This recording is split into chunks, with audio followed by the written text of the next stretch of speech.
მაშასე მეხუთე სართული პირდაპირ ეთერში იწყებს კვლავ საინტერესო თემებით საუბარს და დღეს ჩვენი გადაცემის პირველი ნაწილის სტუმარი არის ლოიალთა და განსახლების მინისტრი ბატონი სოზარ სუბარი და ჩვენი სასაუბრო თემა არის ლოიალთა და სტატუსის მაძიებელთა შესახებ კანონში დაგეგმილი ცვლილებები, ანუ კანონ პროექტი, რომლითაც შეიძლება ითქვას ძალიან ესეთი რადიკალური ცვლილებები შემოდის და წესდება ჩვენ ქვეყანაში და კანონ პროექტის ავტორების და ინიციატორების განცხადებით ეს კანონ პროექტი დამტკიცების შემთხვევაში ჩვენ საშუალებას გვაძლევს ძალიან მარტივად რო ვთქვათ ევროსტანდარტებს დაუახლოვდეთ და იმ სტანდარტებს დაუახლოვდეთ რომელიც ამ სფეროში ევროპაში მოქმედებს.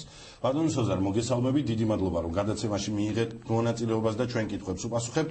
პირველ რიგში ამ კანონ პროექტთან დაკავშირებით.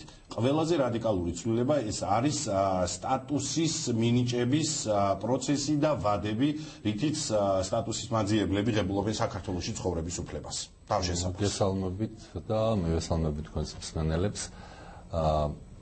თვითონ ევროსტანდარტთან მიახლოებაზე მოდი ეს ტერმინი რა ხანიხმარეთ. ასოცირების დღის წესრიგის ერთ-ერთი მნიშვნელოვანი ნაწილი იყო სწორედ თავშესაფრის პოლიტიკა და ჩათვალა ევროპამ, ევროკავშირმა, რომ ამ მხრივ საქართველო არის იმ სტანდარტში, რომელიც არის ევროპული, თუმცა მაინც იგივე ევროკავშირთან შეთანხმებით, იგივე გაეროსპოლთა უმაღლეს კომისარიატთან შეთანხმებით და რაც თავარია იმისთვის, რომ ჩვენ გქონდეს მართლა გამართული საერთაშორისო დონის კანონმდებლობა, საჭირო ჩავთვალეთ ვიაროთ არა უბრალოდ შესწორებების გზით, არამედ მივიღოთ სრულიად ახალი კანონი, ახალი ვერსია კანონის, რომელიც ბევრ რამეს აახლოებს საერთაშორისო სტანდარტთან და აადვილებს ჩვენს მუშაობას. აადვილებს მაგალითად გეტყვის რამდენიმე მაგალითს, სად შეიძლება გაადვილდეს. დღეს შეიძლება მოვიდეს ადამიანი თავშესაფრის მაძიებელი, დღევანდელი კანონითაც ასეა, მომავლითაც ასე იქნება და უბრალოდ საერთაშორისო სტანდარტი გავალდებულებს ამას, რომ ადამიანი რომ მოადგება საზღვარს და ითხოვს თავშესაფარს, თანაც მოვალეა დაიწყოს მის მიმართ შესაბამისი პროცედურები და ეს პროცედურები მისცემ თუ არა თავშესაფარს შეიძლება გაგრძელდეს 9 თვე და 1 წელიც. ამას უბრალოდ გვერდს ვერ უვლი როგორც კი ეს ადამიანი ქვეყანაში შემოვა და ხშირ შემთხვევაში ამას იყენებს ძალიან ბევრი ადამიანი, არაკეთილს ნისიარე ადამიანი იმისთვის, რომ დროებით იყოს ქვეყანაში, რომ ამასობაში იქნებ წავიდეს იმ ქვეყანაში, სადაც მას აქვს სურვილი ან რაღაცა მერე სხვა ქვეყანაში ეს 1 წელი და სინამდვილეში არანაირი დევნა მის მიმართ არ არსებობს და არანაირი საფუძველი რომ მას ჰქონდეს ტოლულის ან ჰუმანიტარული სტატუსი არ არსებობს. სწორედ ამიტომაც აქ დგინდება დაჩქარებული განხილვის წესი იმ ადამიანისთვის, სადაც ნათელია, მკაფიოა, რომ ეს ადამიანის სტატუსს არ იმსახურებს. მეორე მნიშვნელოვანი ცვლილება ეს არის, როდესაც მასობრივად მოდიან ჯგუფები, თავშესაფრის მასწავლებლები, ამ შემთხვევაში მე გავიხსენებ შემთხვევას, მაგალითად, როდესაც რუსეთის პირველი ომის დროს, რუსეთ-ჩეჩნეთის პირველი ომის დროს 10,000-მდე ჩეჩნეთის მოქალაქე შემოვიდა საქართველოში, რომლებიც იყვნენ თავშესაფრის მასწავლებელი, რომლებმაც მიიღეს ტოლულის სტატუსი და შემდგომში, როდესაც ეგ ვითარება დაწყმარდა, მათი უმრავლესობა დაბრუნდა უკან, მაგრამ თვითონ მოისურვეს, მაგრამ იდეაში, მათ რომ რადგანაც მათ ერთხელ უკვე სტატუსი მიიღეს, მათ რომ გადაეწყვიტათ, რომ ისინი არსაწასვლას არ აპირებენ და რჩებიან საქართველოში, კანონმდებლობა უფლებას არ ეძლეოდა, რომ თქვათ ისინი დაგვებრუნებინა უკან, იქ სადაც უკვე უსაფრთხო იყო მათი ცხოვრება. დღეს შევიდა ცვლილება, რომლითაც როცა ესეთი მასობრივი შემოსვლა ხდება, მათ ეძლებათ არა ტოლულის ან ჰუმანიტარული სტატუსი პირდაპირ, არამედ ეძლევა სწორედ ესეთი დროებითი თავშესაფარი, რომელიც 1 წლით გრძელდება. ეს შეიძლება გაგრძელდეს არაერთხელ, მაგრამ როგორც კი იმ ქვეყანაში, საიდანაც ისინი გამოექცნენ დევნას, ვითარება სტაბილური ხდება, სახელმწიფოს აქვს უფლება, რომ ისინი გაუშვას უკან თუ კი პოლიტიკურად ამას გათვლის სწორად და ამას ჩათვლის საჭიროდ, ასე რომ ესეც თქვათ საკმაოდ ამარტივებს მუშაობას. კიდევ ერთი ცვლილება არის ოჯახის ცნების შესაბამისობაში მოყვანა საერთაშორისო სტანდარტთან, იმიტომ რომ ოჯახი საერთაშორისო სტანდარტით არის ცოტა უფრო ფართო, ვიდრე ჩვენთან იყო, ჩვენთან პრაქტიკულად ეს მხოლოდ აღმავალ შტოზე გრძელდებოდა და დღეს ოდნავ გაფართოვდა ეს ცნება. და ზოგადად უნდა ვთქვათ, რომ იმ ფონზე რაც ხდება ჩვენი საზღვრების მიღმა და ჩვენ სამეზობლოში. ფონთან დაკავშირებით მინდოდა მეკითხა, ზოგადად მსოფლიოში ბოლო მონაცემები დაახლოებით 61 მილიონი ადამიანი არის, რომელიც საცხოვრებელი პირობების შეცვლას, მთლიანად დედამიწაზე იგულისხმება მსოფლიოში. 61 მილიონი ადამიანი ამ წუთში არის თავშესაფრის მაძიებელი, ლტოლვილი, რომელიც გაიქცა თავის ქვეყანაში ომს, უბედურებას, შიმშილს, ზოგი შემთხვევაში სტიქიურ უბედურებებს და ეძებს თავშესაფარს და ეძებს ხსნას. რა ხდება საქართველოს საზღვრებთან, რამდენად გაზრდილია მონაცემები? საქართველოში არის გაზრდილი თითქმის 30 ჯერ, 40 ჯერ, ანუ უზარმაზარი ის არის. უბრალოდ ავიღოთ 2010 წელი, როცა 57 თავშესაფრის მაძიებელი შემოვიდა ქვეყანაში, შარშან და შარშანწინ ეს ციფრი იყო, შარშანწინ 2000-მდე იყო, შარშან 1500.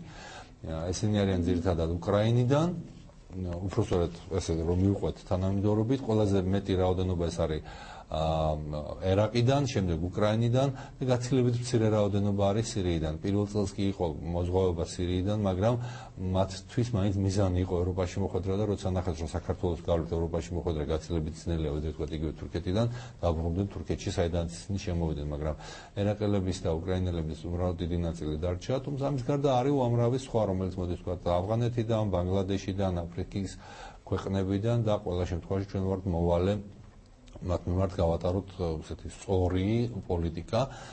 აქვე ვიტყვი იმას, რომ ჩვენი საზოგადოება ძალიან ხშირად ექცევა ხოლმე გარკვეული ემოციური გავლენის ქვეშ. გახსოვთ ალბათ, როდესაც ერთ-ერთ არხზე გავიდა ინფორმაცია, რომ რა დღეში არიან სირიაში ქრისტიანები და რა მნიშვნელობა ქრისტიანია თუ მუსულმანი და თითქოს სადღაც არის 500 ბავშვი, რომლებიც მშობლების გარეშე დარჩნენ. საქართველოში უცებ გამოჩნდა ადამიანები, რომლებიც ამბობდნენ ვიშვილებთ 500, მერე ვიღაცა ეთხოვდა რომ მეც ჩამრთეთ, ძალიან დიდი კამპანია დაუჭირდა იმისთვის ახსნეს, რომ არანაირი 500 ბავშვი ბუნებაში არ არსებობს ესეთი, რომელიც ახლა მშობელს ეძებს და რომ სახელმწიფო ყველაფერს აკეთებს იმისთვის, რომ მიიღოს ეს დევნილები მართლა გაუტოლულები და შევასრულოთ ჩვენი მოვალეობა, მეტ-უმეტეს ლაპარაკი არის ადამიანებზე, იგივე ნებისმიერი თან ერთი გეოპოლიტიკა უნდა გქონდეს, მაგრამ ეხლა როცა ლაპარაკია ქურთებზე, როცა ლაპარაკია ასურელებზე, რომლებიც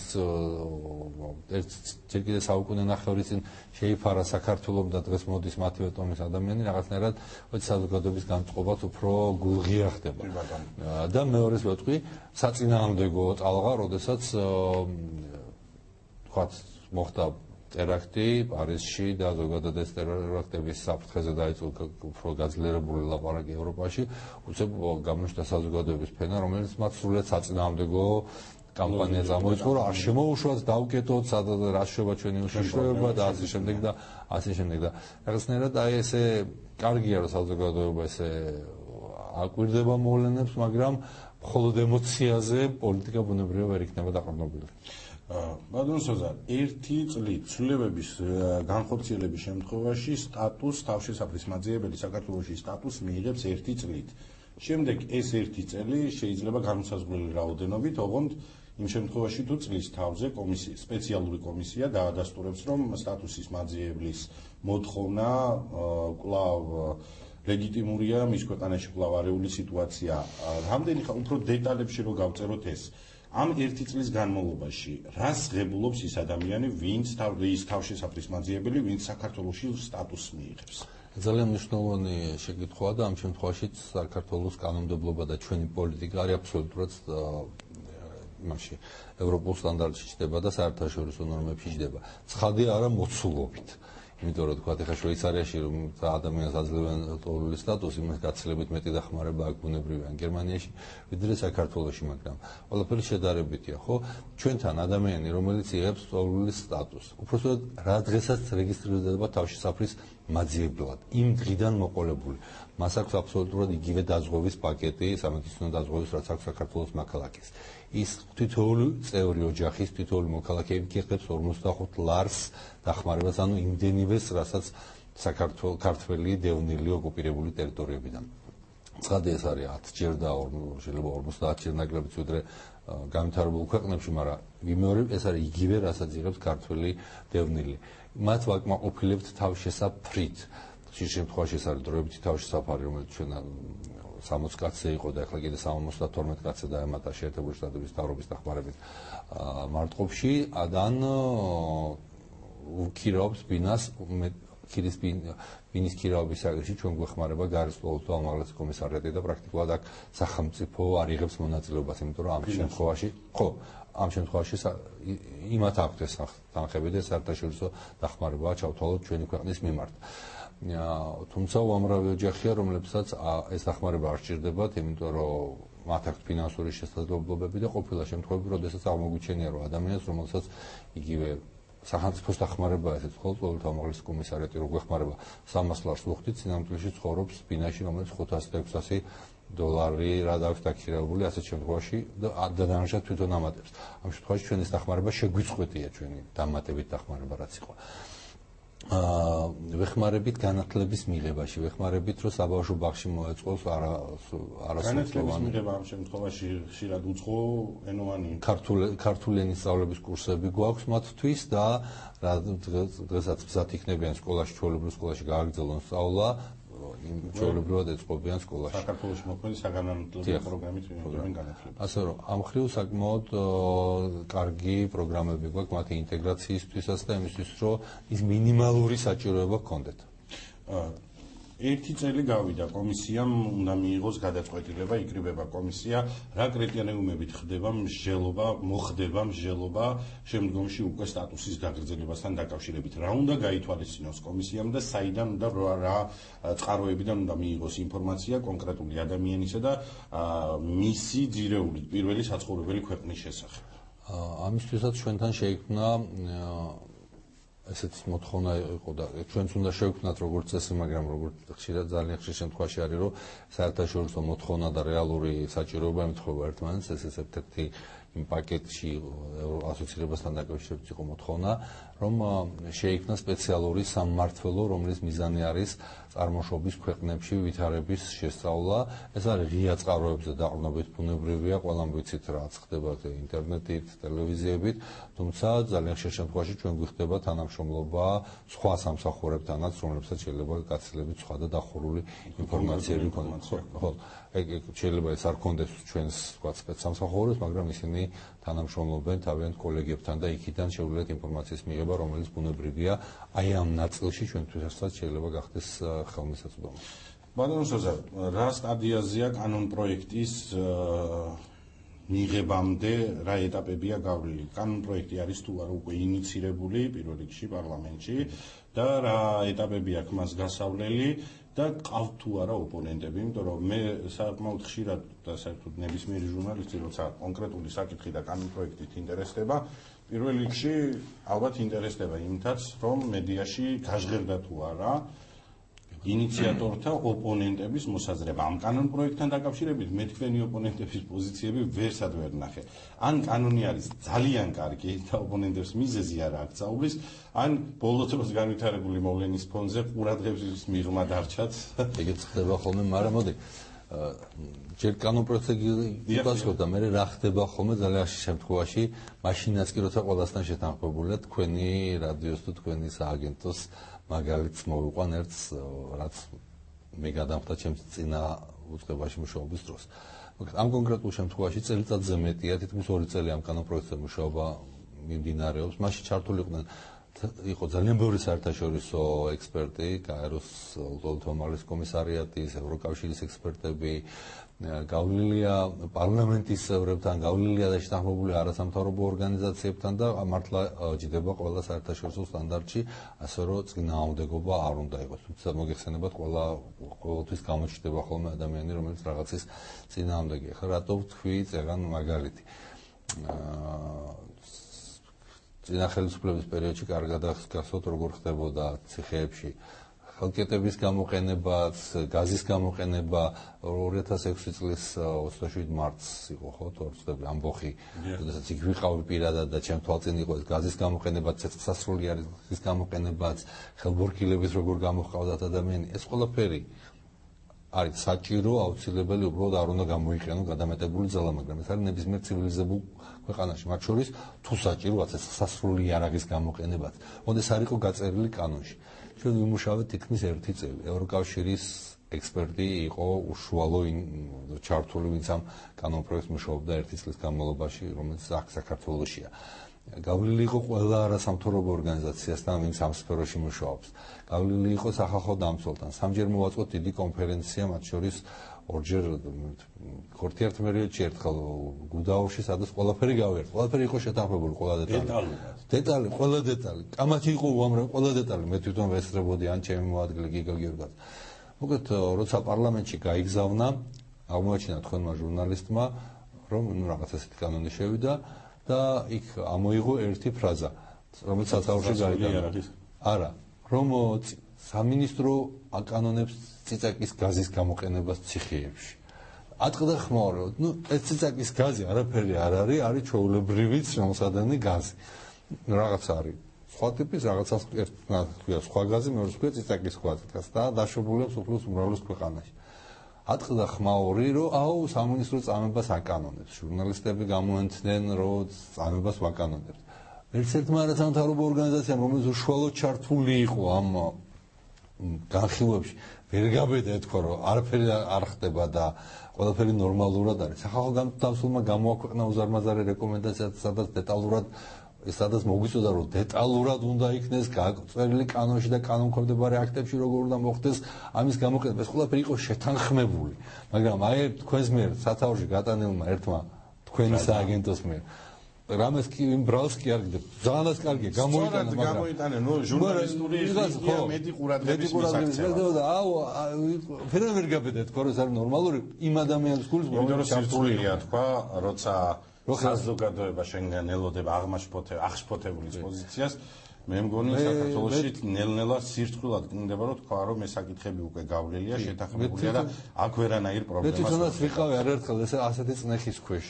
როცა სახალხო დამცველი ვიყავი და გამიძლია ამ წნეხისთვის, მაგალითად, როდესაც ლაპარაკი იყო თქვათ იმაზე, რომ მოსამართლე, რომელმაც არასწორი გადაწყვეტილება მიიღო, უნდა გასამართლდეს თუ არა, საზოგადოებრივი აზრი მაშინ იყო, რომ ასე ვქვია, 20 წლის მერე უნდა მოვკითხოთ, მე ვამბობდი, რომ მოსამართლემ თუ შეგნებულად არასწორი გადაწყვეტილება მიიღო, კი ბატონო, მაგრამ მოსამართლემ თუ დაუშვა სასამართლო შესწავლა, თუ არასწორად განსაჯა, ამისთვის არსებობს შემდგომი ინსტანციები და არ შეიძლება ამისთვის სასამართლებრივი პასუხისმგებლობა მოსამართლე. მახსოვს თქვენ ამისათვის ხო, საკმაოდ წნეხი იყო ასეთ ყველაფერზე, მაგრამ რას ვიზარდ. ბატონო სოზარ, არ შემიძლია არ გითხოთ დღეს და წუხერის შემდეგ ატეხილი აჟიოტაჟის შესახებ.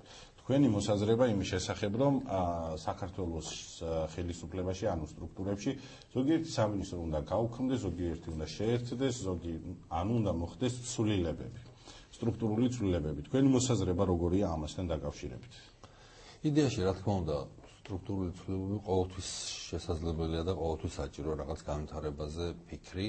თუმცა ძალიან უცნაურია, როცა ასეთ კრიტიკას ვიღებთ იმ ხელისუფლების წარმომადგენლებისგან, რომლებმაც ეს სტრუქტურა დაგვიტოვეს და მე მგონი ჩვენ მას შემდეგ არაფერი შეგვიძლია. ერთი სამინისტრო გავაუქმეთ დასაქმების სახელმწიფო სამინისტრო თვალსაზრისით. და იგივე ქადაგიძისგან, რომელიც პრაქტიკულად იმ გუნდის წევრი იყო და ხმა არ ამოუღია ამ ხნის განმავლობაში. მეორეც ყოველთვის უნდა ისე ვიმეორებ, ეს არ ნიშნავს, რომ არ უნდა შევცვალოთ რამებში. შეიძლება შევცვალოთ, მაგრამ როცა ქადაგიძე ამბობს, რომ სახელმწიფო მინისტრის წრები უნდა გაუქმდეს და არ არის საჭირო მაგალითად ევროინტეგრაციის სამინისტრო. ეს სწორედაც რო სადაც შეიძლება მე არ დავეთანხმო პირადად. იმიტომ კი არა, რომ საგარეო საქმეთა სამინისტროს რომელიმე დეპარტამენტი ამ ფუნქციას ვერ შეასრულებს. რა თქმა უნდა შეასრულებს, მაგრამ როდესაც ჩვენ ვამბობთ, რომ ჩვენ გვაქვს ევროინტეგრაციის საკითხებში სამინისტრო, ხო? გავიმეორებთ, მე მგონი სტატუსი წინა ხელისუფლების შექმნილი და ძალიან სწორად შექმნილი. რას ვამბობთ, რომ ეს არის ჩვენთვის პრიორიტეტი. ამით ჩვენ ხაზს ვუსვამთ, რამდენად მნიშვნელოვანია ჩვენთვის ევროპული და ევროატლანტიკური ინტეგრაცია. ამით ჩვენ ხაზს ვუსვამთ ამ საკითხის მნიშვნელობას ჩვენი საზოგადოებისთვისაც. იგივე სხვა არის, როცა დეპარტამენტის უფროსი მიდის საგარეო საქმეთა სამინისტროს რომელიღაცა დეპარტამენტის უფროსი და ელაპარაკება სადღაც ევროპაში, იმ ქვეყნებს ან ევროსტრუქტურების წარმომადგენლებს, სადაც ჩვენ გვინდა და სხვა როცა მინისტრი მიდის და მეორე, რას მოვიგებთ ამით თუ ფინანსურ ეფექტზე ლაპარაკი, ხო? დაახლოებით ზუსტად კი არ ვიცი, 18 კაცი მუშაობს ამ სამინისტროში. იმ დეპარტამენტშიც ამდენი იმუშავებს, ანუ მილიონიანი ბიუჯეტიდან, ხო, თქვა 100.000-ან 200.000 დავზოგეთ, მაგრამ ამით ხო იმ სტატუსს კარგავთ. იგივე შემიძლია თქვა შერიგების და სამოქალაქო ინტეგრაციის სამინისტროზე, რომელიც სტატუსის პრობლემაა და სტატუსის თემაა და ან სასჯელ ახსულების სამინისტრო. ხო, სასჯელ ახსულების სამინისტროში თავარი ფინანსურად უნდა იყოს თუ არა კიდე შეიძლება იყოს განხილვის თემა, მაგრამ მომზადებელი ნაბიჯები არ უნდა გადაიდგას, რომ მან ფინანსური თემა რაც არის, ეს არის ციხეები, ეს არის პრობაცია, ეს არის სასჯელ ახსულების დეპარტამენტი, თავის ბადრაგი. ეს ყველაფერი ხო ისევ იგივე რჩება და თქვათ ერთი მინისტრის პოსტი გაუქმდა. ხო, სხვა ყველაფრის საჭიროება ხო ისევ რჩება, ასე რომ ესე რომ ეს ქვეყნის ხსნად გამოვაცხადოთ რა, რომ ეს თურმე იგვიხსნიდა დევალვაციისგან, ეს არასწორია და არასერიოზულია. ბატონო სოზარ, როგორ ფიქრობთ ჟურნალისტურ ტერმინოლოგიით, რატომ აიწია ეს თემა და რატომ გახდა პოპულარული და რატომ დადგა, დააყენა დღის წესრიგში, ვთქვათ, იგივე გადაგიძე. გადაგიძეს, მართლა მგონია, რომ ჯობდა მოეთმენა 1-5 დღე და მერე კი ბატონო უნდა რომელიმე პარტიაში შევიდეს, უნდა ექსპერტის სახით 5 დღე მოითმენე რა. არავინ არ უშლის ხელს პოლიტიკაში წასვლას, არავინ არ უშლის ხელს მისინება. ეხლა შეუძლია გააცხადოს, რომ პოლიტიკაში მიდის ან არ მიდის. ამასაც არავინ არ უშლის. პოლიტიკური განცხადებებით მიეყენებს ჭრილს იმ უწყებას, სადაც თვითონ არის. და მით უმეტეს ეხლა გაცილებით მნიშვნელოვანი თემებია, რაც ხდება, ხო? აი მაგალითად დღეს პრაქტიკულად ევროპის 7 მიმართულებით $20, $30, €30 ფრენები გაიხსნა და 200 ახალი სამუშაო ადგილი გაჩნდა. ქვეყანაში გახდა მოხდა მნიშვნელოვანი რამ. ამ დროს თემა არის რა, რომ ესე იგი გადაგიძემ რაღაცა განცხადება გააკეთა, უნდა გაუქმდეს თუ არა ევროინტეგრაციის სამინისტრო, მაინც და მაინც ეს სამინისტრო ამოიჩემა და ეს დაასახელა და მე არ მგონია რომ ამ შემთხვევაში რაღაცა სწორად იყოს მისი მხრიდან აქცენტები და სტრუქტურულ ცვლილებებთან დაკავშირებით დღეს პრემიერმა ერთი თუ შეგიძლიათ რომ განმარტებები მოგცეთ ან ცოტა გაგვარკვიოთ პრემიერის ინიციატივაში. პრემიერმა განაცხადა მსგავს საკითხზე, რომ იმუშავებს სპეციალური სამსახური, რომელიც სამინისტროებში პროექტების განხორციელებას გააკონტროლებს და ის პრემიერის აპარატში ფაქტიურად ეს სამსახური იქნება, ის სამსახური, რომელიც ერთი ფანჯრის პრინციპით მოქალაქეებს, საზოგადოებას მოემსახურება სხვადასხვა უწყებებთან კოორდინირებულ კავშირში. რა სამსახურია, რა იდეაში, რა იგულისხმება, რა უნდა შეიქმნას. ეს არის მარტო პროექტების მაკონტროლებელი თუ ამასთან რა კავშირი ექნება საზოგადოებას და თუ ინიციატივის შესახებ იცით. ეს არის პროექტების მაკონტროლებელი, უფრო მეტი კოორდინაცია რო იყოს თვითონ სამინისტროსა და პრემიერის აპარატს შორის და უფრო მეტი კოორდინაცია რო იყოს თვითონ სამინისტროებმაც, რომ უფრო მეტად ვიცოდეთ რა ხდება ერთმანეთის სტრუქტურებში.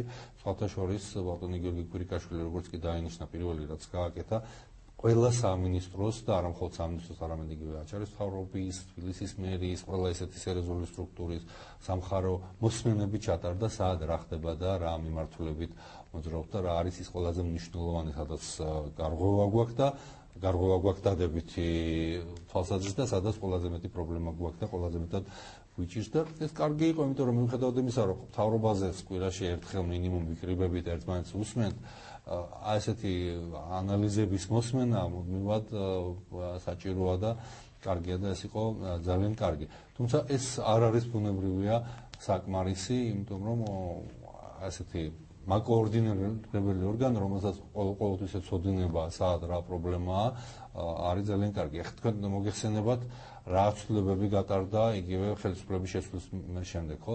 ბოლო 3 წლის განმავლობაში პრაქტიკულად იგივე ვთქვათ საწვავის შეძენა, თუ ძალიან მარტივი ქაღალდის შეძენა, კარტრიჯი, ამ ყველაფერზე სატელეფონო მომსახურების შესყიდვა ხდება კონსოლიდირებული შესყიდვები, რაც მანამდე ნაკლებად იყო, რამაც საშუალება მოგცა მნიშვნელოვნად დაგვეზოგა სახელმწიფო თანხები, ლაპარაკია დაზოგილ მილიონებზე და 10 მილიონებზეც კი, იმიტომ რომ როდესაც ხდება ამხელა შესყიდვა, ბუნებრივია კომპანიები მოდიან ძალიან სერიოზულ ის კაუნტებზე, მაგალითად სატელეფონო ზარები მობილურის შიგნით ქსელში არის აბსოლუტურად უფასო სახელმწიფოს დაკვეთაში, იმიტომ რომ ძალიან დიდი შეკვეთა იყო მანამდე ეს არ ხდებოდა, იმიტომ რომ შეიძლება ერთ სამინისტროს სხვა ფასი ქონოდა, მეორე სამინისტროს სხვა, თბილისის მერიას სხვა, ვიღაცას სხვა, რატომ? იმიტომ რომ ვინც არის სამინისტრო, რომელსაც დიდი შეკვეთა აქვს, თქვათ, შინაგანი საქმეთა სამინისტრო, თავდაცვის სამინისტრო, არის სამინისტრო, სადაც 300 ადამიანი მუშაობს, თქვათ, ჩვენი სამინისტრო და შესაბამისად ვიღაცას მეტანგარიშს უწევენ, ფინანსურად ვიღაცას ნაკლებს. ეხლა როცა არის კონსოლიდირებული შეკვეთა, ამით სამინისტროები იღებენ სამინისტროები კი არა, ბიუჯეტი იღებს ძალიან დიდ შეღავას.